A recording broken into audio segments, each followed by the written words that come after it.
The U.S. Senate may have the 60 votes necessary to pass new gun control legislation after 10 Republicans agree with Democrats on a framework for the new guidelines. The proposals include giving federal incentives to states and tribes that pass red flag laws, along with access to juvenile criminal records for some background checks and better mental health measures. Alex Cameron has the latest from our News on 6 Washington bureau. Well, the recent tragic loss of life in Uvalde, Buffalo, even Tulsa spurred a bipartisan group of senators to begin working on legislation to try and prevent similar mass shootings in the future. This weekend, they announced they'd reached an agreement. Gun violence has got to go. The announcement came one day after thousands of Americans across the country demanded Congress do something.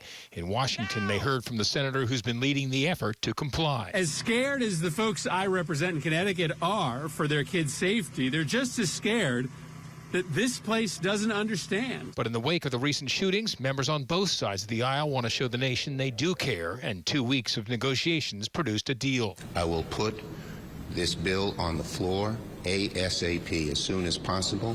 The legislation, which still has to be written, would include financial support for states to create or administer red flag laws to temporarily remove guns from individuals deemed to be a threat, would expand investments in mental health, school safety, and require enhanced background checks for gun buyers under 21.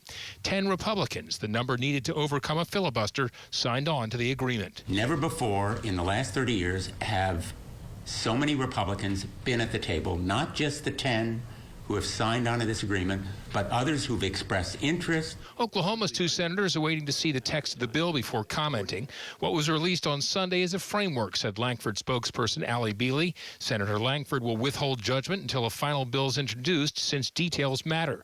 However, he has been very clear that law-abiding Americans' constitutional rights should not be jeopardized as we work to protect children in schools and confront mental health challenges. Likewise, it's not yet clear how the state's House members would vote on this. Last week, they all opposed the more aggressive Protecting Our Kids Act.